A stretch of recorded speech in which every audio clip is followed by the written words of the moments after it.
Good morning, everyone, and welcome to another edition of Awaken the World. My name is Garhen, and today we're going to be talking about family. How to spend a week with your family and survive. Now, of course, not all families have this issue. I mean, that's very true. There are many functional families, but considering the divorce rates and the issues between families that we see, it is clear that there is some issues with family. And we're going to discuss that today. So what is family? When we talk about the nuclear family, and funny, I think nuclear, as in boom, can be a really good word to go along with that, okay? Traditionally, a nuclear family, two parents, and whatever socially recognizable children you have, 1, 2, 3, 2.5, whatever the case may be. I'm still a little confused how you get 0.3 of a child, but, these days, everything's possible. Of course, that definition of the nuclear family has changed now, and today it can be, one parent or two men, two women, transgender, whatever the case may be. I mean, we've really started to open up, finally. And I've been waiting thousands of years to see this. Trust me. What is family? Well, family is a microcosm of our journey through the cosmos, our reason for being. It is a microcosm of that. And I'm going to put it to you like this. The same dysfunctions we see in family are the same dysfunctions we see writ large.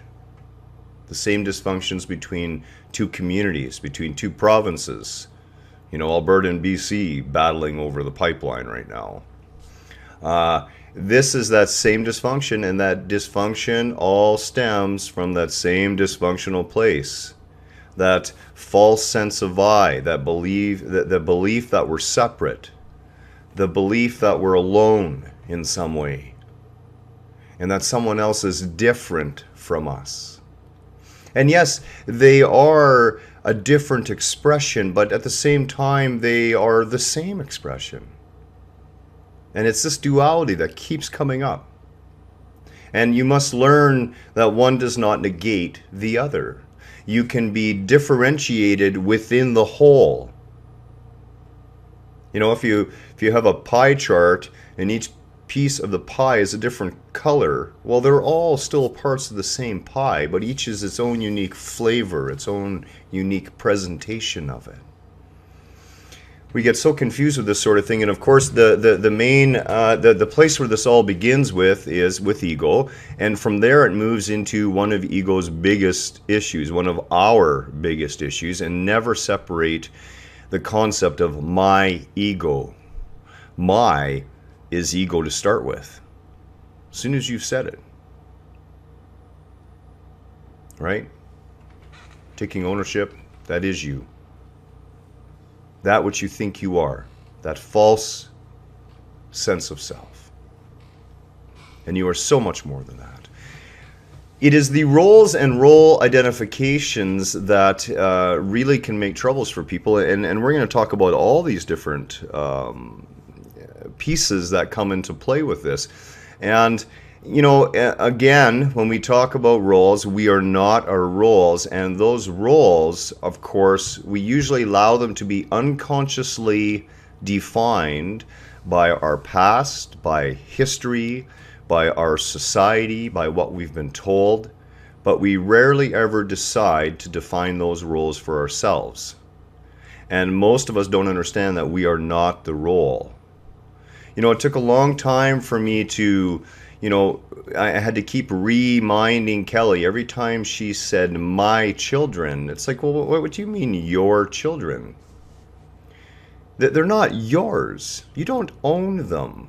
You had the privilege and the gift of bringing them into this world, of providing the doorway for new, powerful spiritual beings, and not new, but newly incarnated powerful spiritual beings, to manifest them into this physical world for their journey.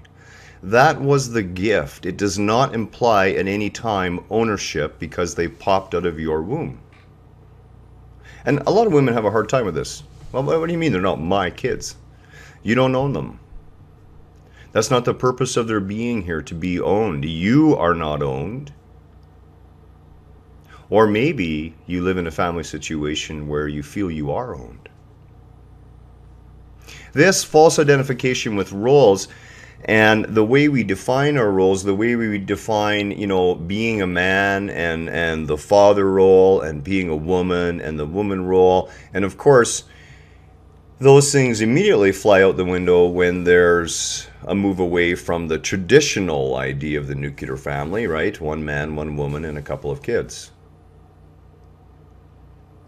And even within that nuclear family, the traditional nuclear family, we see this dysfunction. And this dysfunction arises from the way we've identified with the roles, our egoic selves, and the way we project those roles outwards. And most of that is unconscious.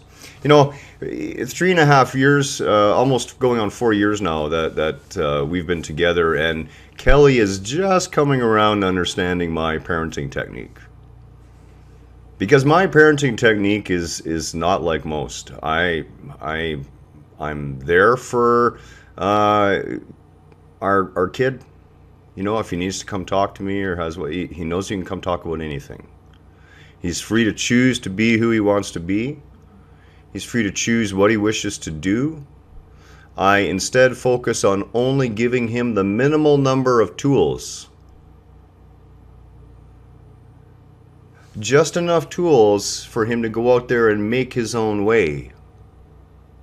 I try to keep him open. I don't try to make a carbon copy of myself. I don't expect a carbon copy of myself. And that's one of the biggest dysfunctions within family. And one of the reasons why so many families have issues. And again, that comes back to the role identification and what we feel about our roles. Well, you're my child, so you must do this. Where did that ever come into play? I mean, when we're young, we would discipline and mind our children for the sake of protecting them against that which they do not understand yet. But it is not our job to coddle them and protect them and hold them away from life. It is not our job to try to possess them, to make them mine, and guide their paths down the path we want for them. Codependency. This is another huge issue in the family dynamic, okay? And we've talked about codependent relationships before and how most, and you can argue with me all you want about the most comment, okay? But the divorce rates prove it out. And we're not even talking the separations or the non-married couples who are splitting up. Codependency is another huge issue. We lack this completeness in ourselves, or the sense of incompleteness, or we've been convinced that we're incomplete. And what do we do about that? We go outside ourselves and we keep looking and looking until we find someone that comes close to filling what we think is the void within us. The problem is that void could never be filled externally. So I love you actually becomes a silent, misunderstood I trade you. And the problems begin. Because just as in with countries, the trade isn't always fair. We figure our product is worth more, and we're not getting enough of that product in return from our partner, perhaps. Well, I do this and I do that, and I'm the breadwinner, and you should be the one. And this is a routine we play with each other. And this is involved in codependent behavior, where the beings in the relationship are dependent upon each other in a dysfunctional fashion. There is a base level of dependency because we are all one. We all depend on each other. As I've pointed out to people before, if you've gone shopping at the grocery store and come home and prepare your food from the grocery store and look at your plate, there's upwards of 1,000 people working behind the scenes in order for that food to be on your plate. The people who grew it, the people who cared for it, the people who picked it, the people who processed it and packaged it and shipped it and unpacked it and put it on the shelves. The list goes on and on and on. Yes, there is a dependency upon each other. But that dependency does not range into the realm of our being. Our being is whole, complete, and wishes to share that wholeness and completeness. Not cling to someone hoping they will fill that hole, because of course that void always remains a void. Another big issue, especially with older children, and you know, when you have adult children and adult parents, and there's been dysfunction in the relationship, the children's childhood, the past, comes heavily into play. It really does. And you know, this is where we really have to remind ourselves that indeed we chose those parents for a very valid reason for our journey. There was something that on the other side, before we were born into this life, we realized that set of parents was going to give us. They were going to contribute to our journey. Perhaps instead of being upset with our parents as children, adult children, you know, looking back and complaining about the way they were treated as children, we need to instead understand that we chose those parents. Why did we choose them? What is it we wished to get out of them? This can fundamentally change the view we have towards our parents and help heal those broken and dysfunctional relationships.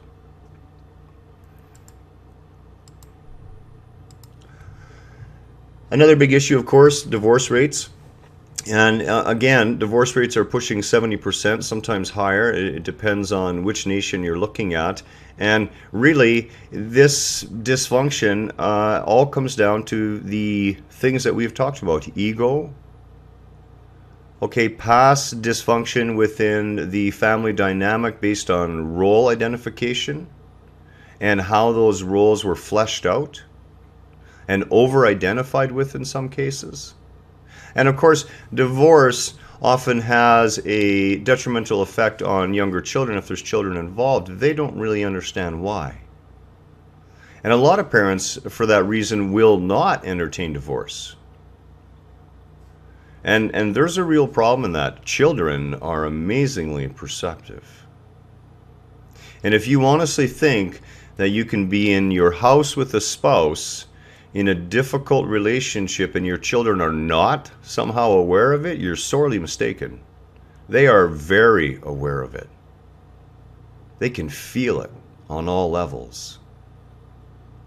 The dysfunction comes from a lack of maturity, a lack of acceptance, a lack of willing to deal with what everything in their environment is saying to them. And many times that is coming from one of two places. Either A, both couples have diverged in their interests and in their desires for their life and in their purpose, and that relationship has actually been done for some length of time.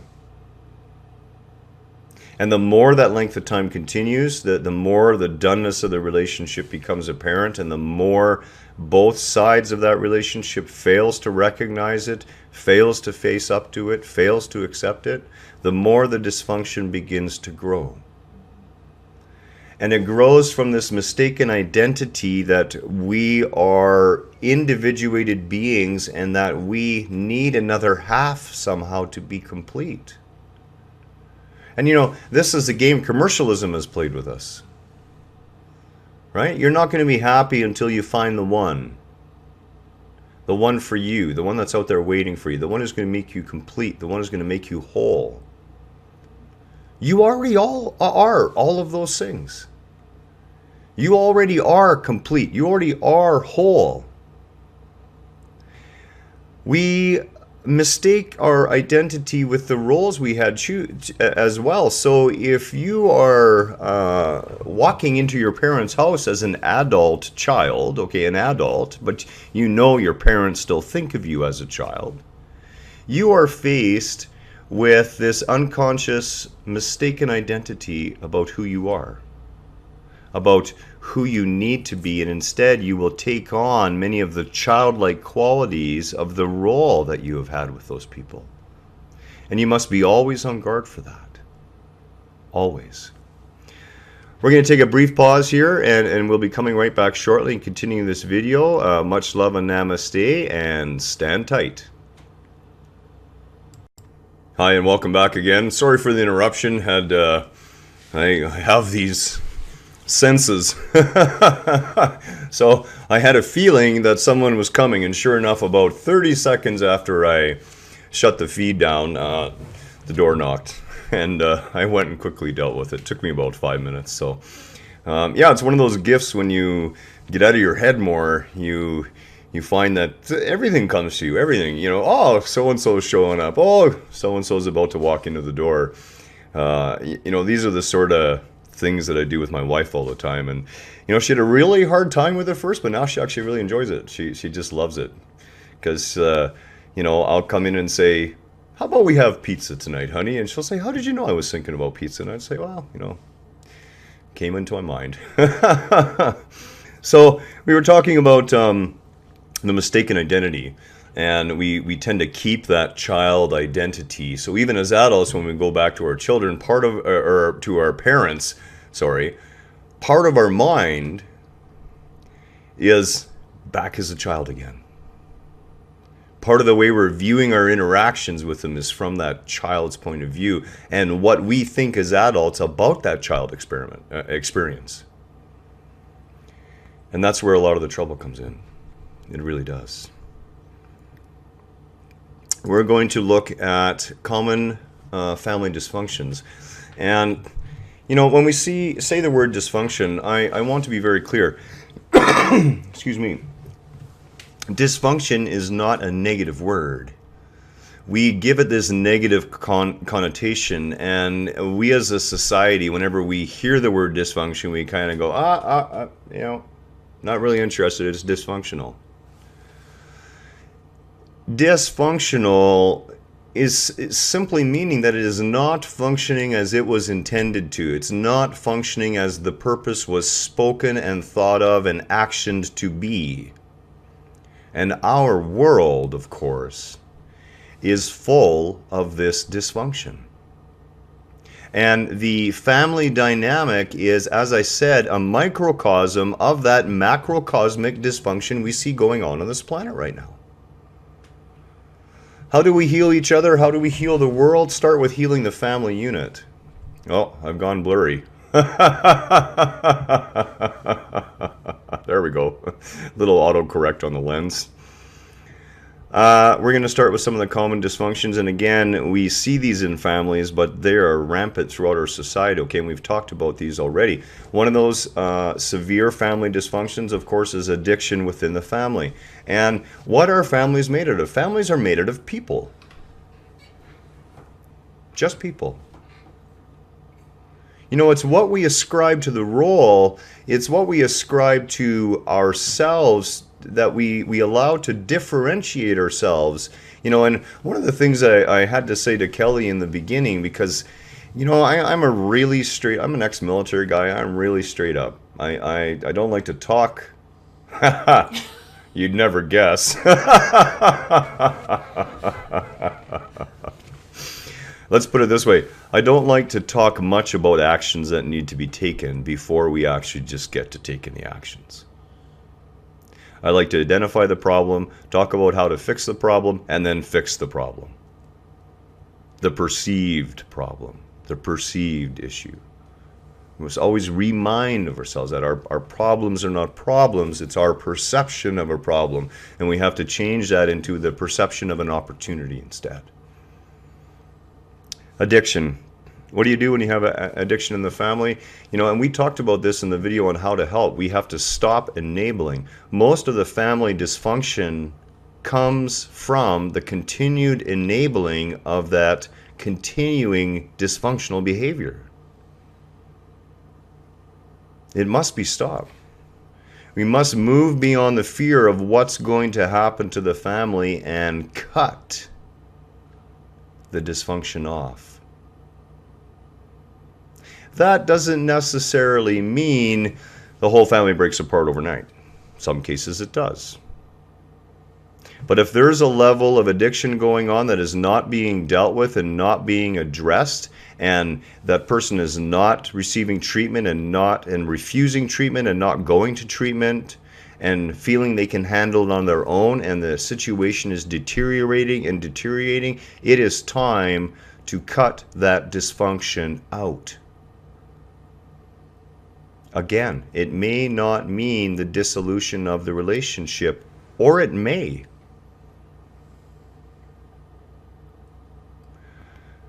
Try to become objective and see that enabling the addict to continue to be an addict will only cause the furthering of harm for the addict and for everyone else around the addict. If you truly love the addict, we have to do the hard things sometimes. You know, I've talked about this before, and I receive varying levels of flack and agreement. And again, I don't really care. I'm okay with both of those. So nice to be in talking to someone who really doesn't care what you think. And it's not that I don't care. It's just that I am free within me to allow you to have whatever opinions you want and not hold any of them against you, nor take any of them personally, nor allow any of those opinions to affect what I hold as truth. And you should come from the same place. It doesn't mean we're blind to the resonance within our being when someone else speaks truth. That is an opportunity then for us to incorporate that truth within our own truth, to grow our truth. Truth is not static. Like everything else in life, it's always evolving, always moving forward. And you know, Kelly said to me, she says, well, I just want to know. And I said, you know, you're not meant to know everything. You're only meant to know what your consciousness can absorb and handle at the time. Focus on raising your consciousness. The rest comes naturally. Take it way back into the Bible again and way back into the words of our wandering Jew, Jesus. When I woke up this morning, our wandering Jew said to me, "Seek ye first the kingdom, and everything else will be added unto you." Where is that kingdom? It's the kingdom within.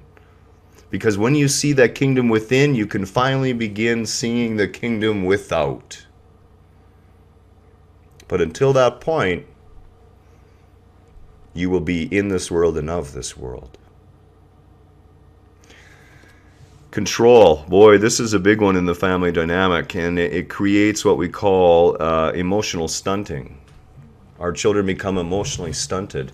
And this control manifests in many ways. Everything from, you know, a wife who is not allowed to be in the presence of anyone else, to a husband who you know, is not allowed to go out with his friends, to a child who must come home and stay at home and not be involved with other children. And that control all rises out of one place, and that place is fear. You see, it's natural as a parent to worry for your children. And at certain times, being afraid for them is very real, i.e. they're running out in front of a car. Or your child has made the mistake of joining a military and is now headed overseas to fight in a useless battle for oil and rich old men. That fear is real. The fear we're talking about are the fears that do not exist. The fears that we manifest and then by focusing on them and acting upon them, end up creating the very thing we feared the most. We think we're somehow protecting the child, and what we do is we create an emotionally stunted, dysfunctional child that cannot interact properly with the world outside of themselves without mommy and daddy present. And I have seen this firsthand. When you have a 17-year-old boy whose mom and dad has to drive him down for a job interview and stand there with him. If you were that store manager, are you going to hire that kid? Not a hope. You're going to take one look at that kid and say, well, I don't want the whole family coming to work. Can they not come and work on their own? How are they going to get here without you? These are the questions I would ask. Loose cannons. This is another big one, and Kelly was in a relationship where this was exactly the case. No matter how bad their financial situation was getting, it didn't stop her ex from spending on whatever he wanted to spend on. Always with excuse, of course. This is why it's valid. And it would put Kelly in a constant fight or flight state of trying to find new ways to balance the finances, new ways to keep the head above water. And this went on for years. I mean, sometimes Kelly says to me, and I can tell, and she doesn't feel like she's good enough or worthy enough or strong enough. And I say to her, are you kidding me? I would have gone crazy and put a knife in the bastard's chest a long time ago. Now, of course, I don't really mean that. I wouldn't do that. But you get the point. I wouldn't have put up with it. I don't know how she put up with it for so long. But the loose cannons within the relationships, and loose cannon can cover all sorts of behavior, i.e. coming home drunk and everyone being on edge because they know if the wrong thing is said and no one knows what the wrong thing is at the time, that they will set that person off, that they'll explode, that cannon will blow up at somebody. There's all different types of loose cannons within the common family dysfunctions we see. And again, the family is simply a microcosm of what our whole civilization is going through, what our societies are going through. And no, we are not talking everybody. But I feel very secure in painting this with a pretty broad brush. Why? Because I look around me and observe what's happening within relationships. I see and hear from our group members, and from our YouTube watchers, and from our friends, our neighbors. We watch this dysfunction and we're seeing it growing, and it is not the fault of the family, but it starts there. That's the nucleus, the microcosm of what we're trying to create here on this on this planet. And as I said to Kelly, what hope do you think there is for us as a species to work together when a single family unit who are supposed to love each other and care for each other and come from the same blood will treat each other like this? You want to know why we have war? Look into the family unit. You want to know why we destroy and harm each other? Look into the family unit.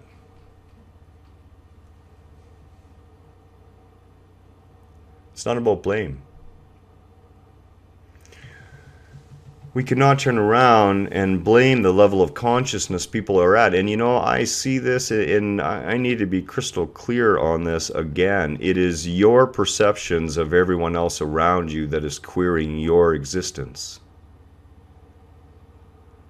Stop blaming people for the level of consciousness that they are exhibiting to. I spent 3 years, it took me 3 years to convince Kelly that no matter what she tried to say, no matter how much she tried to explain her consciousness rising, her awakening to someone who is not awake, to someone who is still deep in the illusion, deep within Maya, dreaming the dream,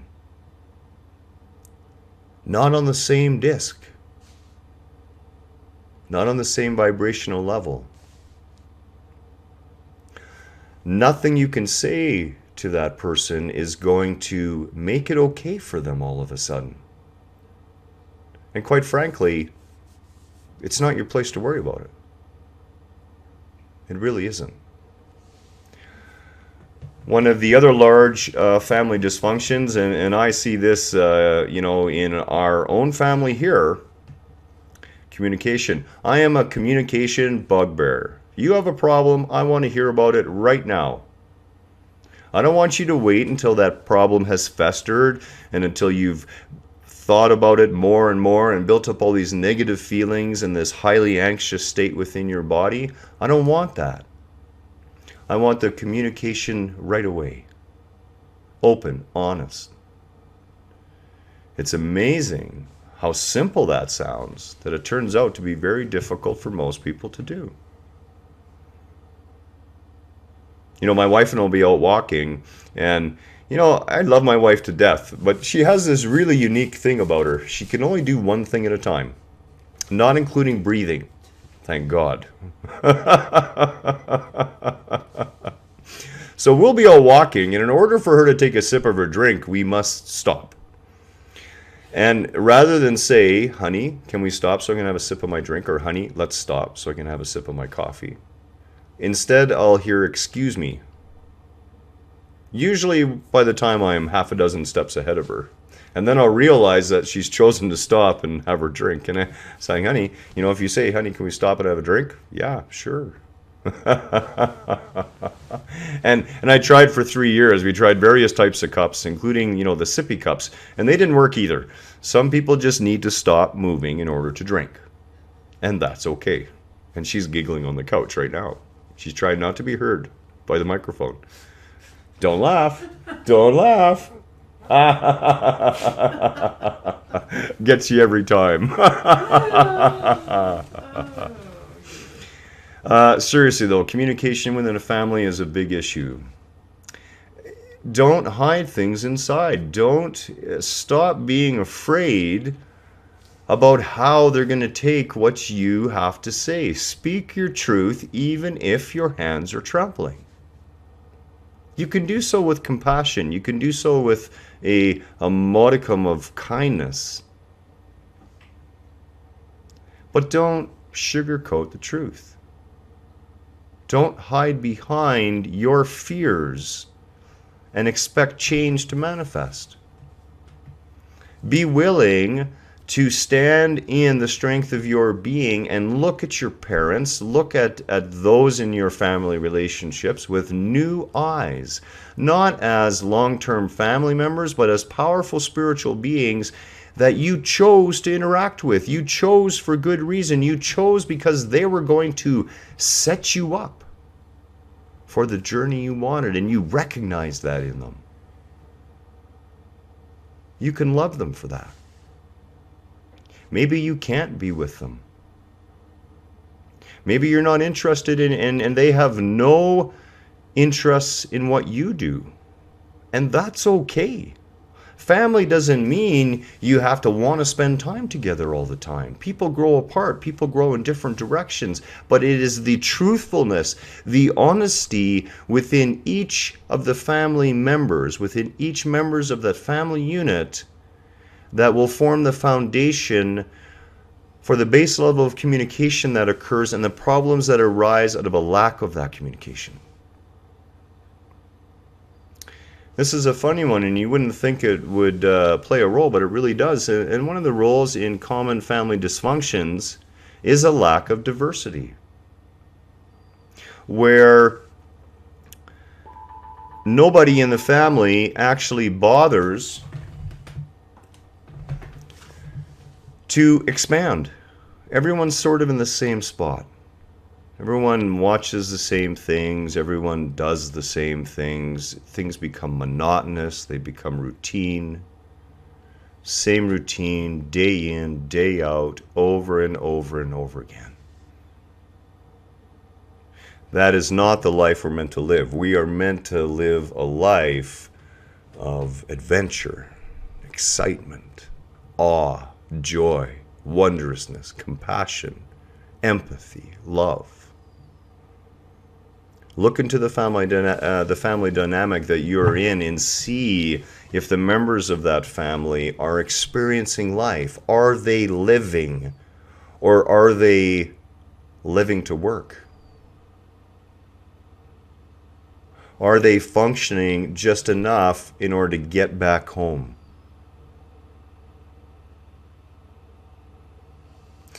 There are some ways that we can deal with this sort of thing, and you know, we had a group member, and this video is a result of that group members speaking about their encounter with their family after being separated for quite some time. You are responsible for your energy space, and someone had posted a little Oprah Winfrey piece to our group page, and I really enjoyed it, you know. And when other people are not willing to be responsible for the energy that they bring to the table, you have to make choices as to whether or not you're going to entertain that negative vibration in your space. Hard choices sometimes. What can you do? You can center yourself. You can remember that candle within you. Take some time to meditate before involving yourself with family members if you know that historically it's been stressful. Take a few minutes to meditate, center yourself, stick to the good stuff. You know, we have to be the ones in our higher awareness state reminding ourselves over and over again, I was there once too. You know, I say this to Kelly all the time. Remember, honey, you would have behaved the same way. We will experience every single aspect of the entire gamut of what it can be to be a human being. Life after life after life. Stick to the good stuff. Stick to the things in your memories. Fill your head with the pleasant memories if you must. Don't bring to that table the negativity that you may still have within you.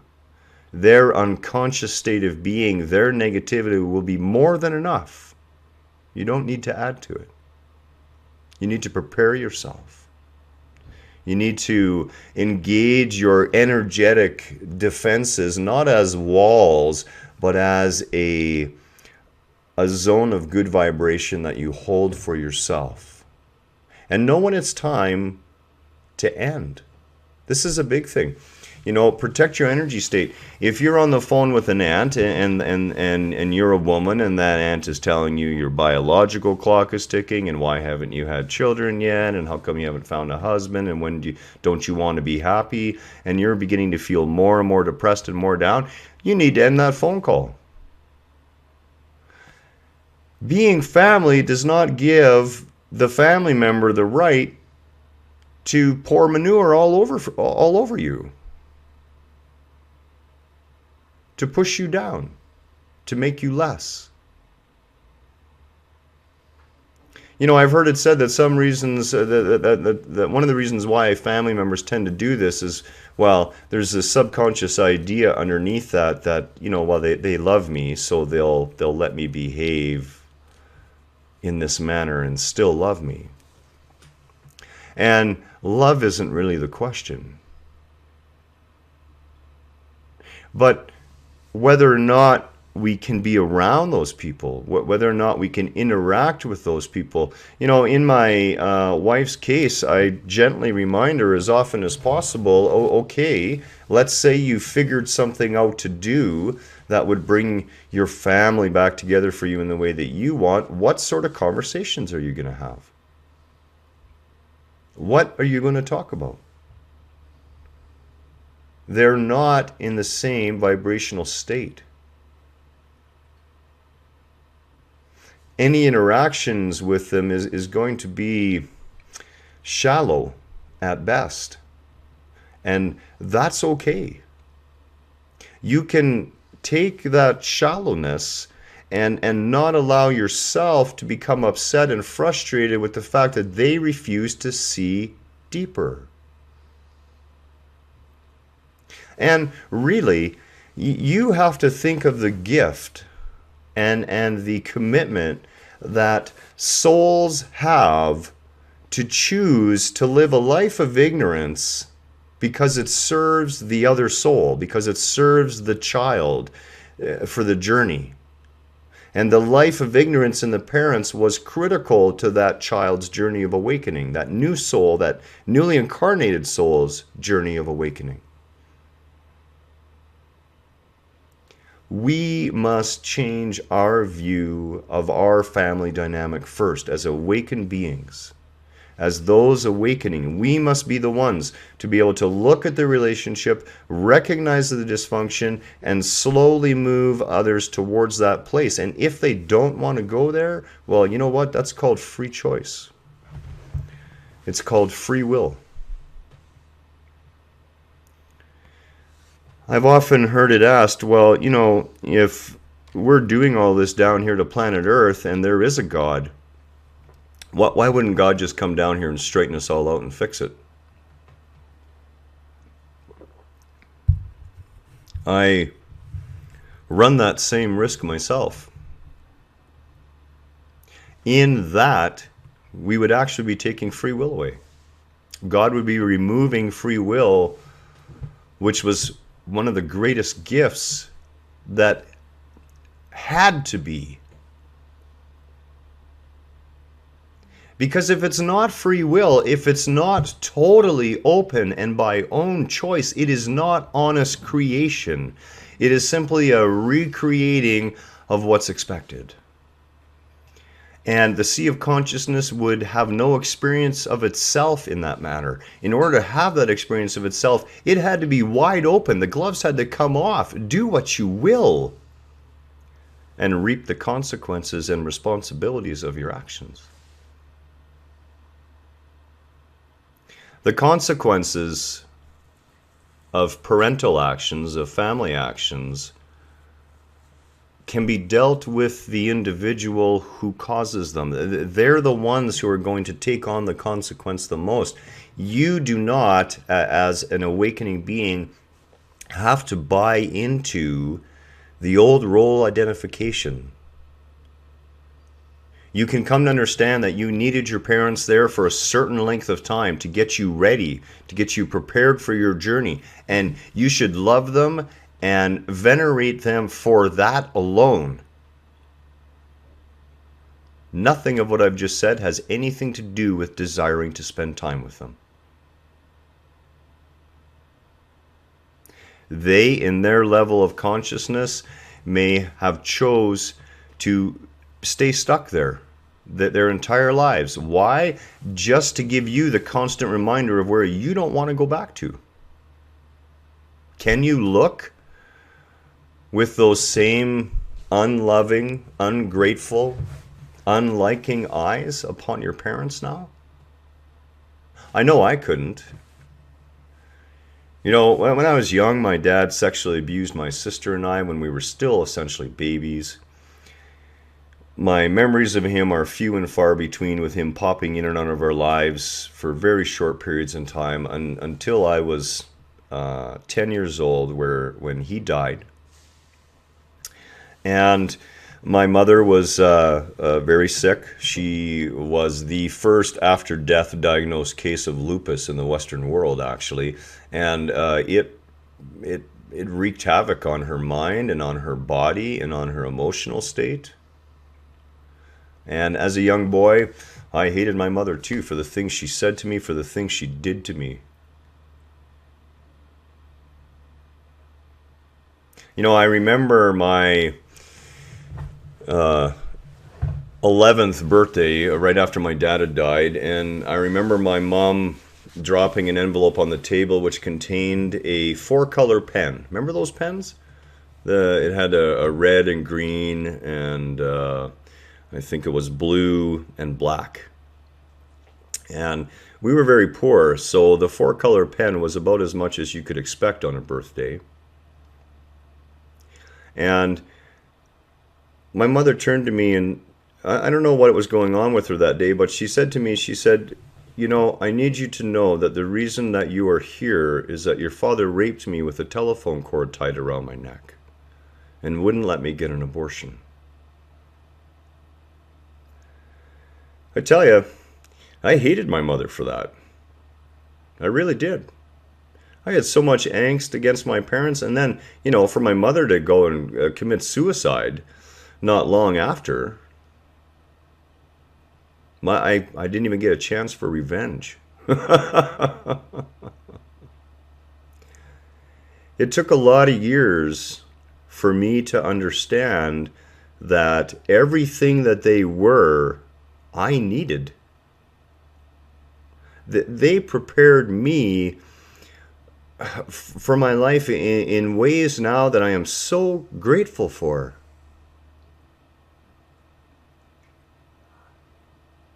Even though, on the surface, I thought it was horrible at the time. But many of the strengths that they imparted on me through their actions, through their behavior, saved me over and over and over again. How could I hate them any longer? How can you hate that which you chose, that which you agreed with?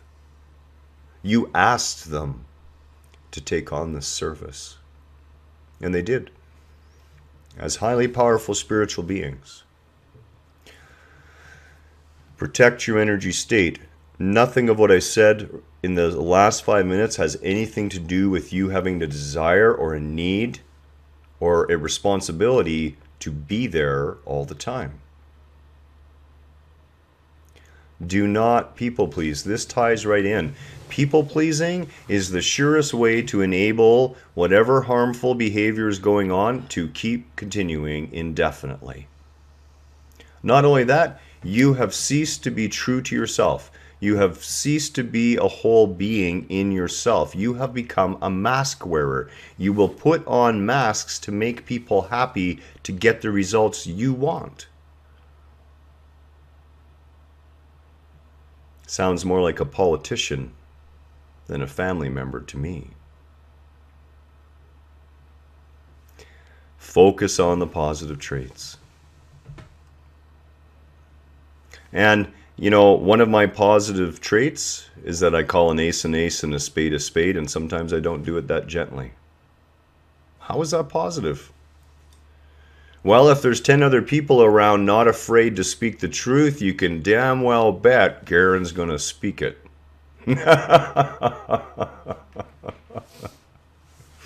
And, a funny little story. In our 10-unit complex here, I am the ex-Special Forces sniper who lives at the end of the block, who prowls around at night and keeps an eye on everything. I'm the guy who's going to call you on blocking the fire lane. I'm the guy who's going to come and knock on your door when I have an issue with you and speak to you directly about it. And I must admit, for a lot of the neighbors, it's been a little difficult. But a funny thing happened after this last event, where this tenant down in number 2, where the owner was renting the unit out, and it looked like they were trying to put the unit on fire, and they were breaking into the unit in the middle of the night. I started getting other unit owners dropping off food here. Last night it was homemade bannock bread from someone who we don't really see a lot of. And there's been a number of conversations, and again, Kelly's chuckling over there on the couch, trying not to laugh too loud and get on. Come on, honey, don't laugh. And it's just been funny to watch. We allow our perceptions of each other to queer the gift that we are to each other. I make no apologies for who I am. We're all a work in progress. I take responsibility for what I do, but I do not blame myself. And I don't blame others. And whenever anyone walks a step towards you, make sure you run towards them. Because it's that first step of someone reaching out in whatever position they're in, within our families, within our relationships.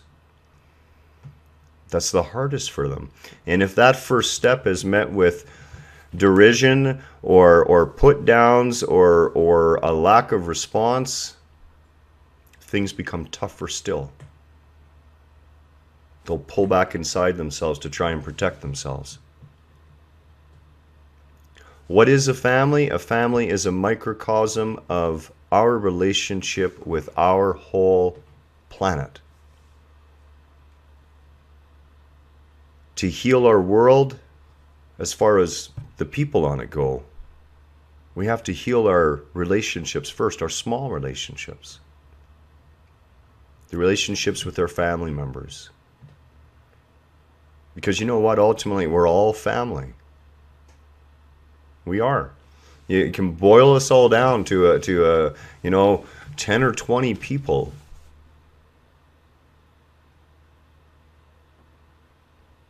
We're all neighbors. We're all brothers and sisters. We're all aunts and uncles. We're all children of someone. What do we choose to make of that? What do we choose to do as consciously growing beings, as coming into more and more awakening? How do we look upon those who are not awakened and remind ourselves that we too were once in that place? And no matter what we would wish, no matter what we would think of their journey is their journey. And we do not have the right to try and change their path or force our definitions of a path upon them. Hope this video has been very helpful. Much love and namaste to you all. Many more coming in the upcoming weeks. And as always, have a wonderful day. We'll talk again soon.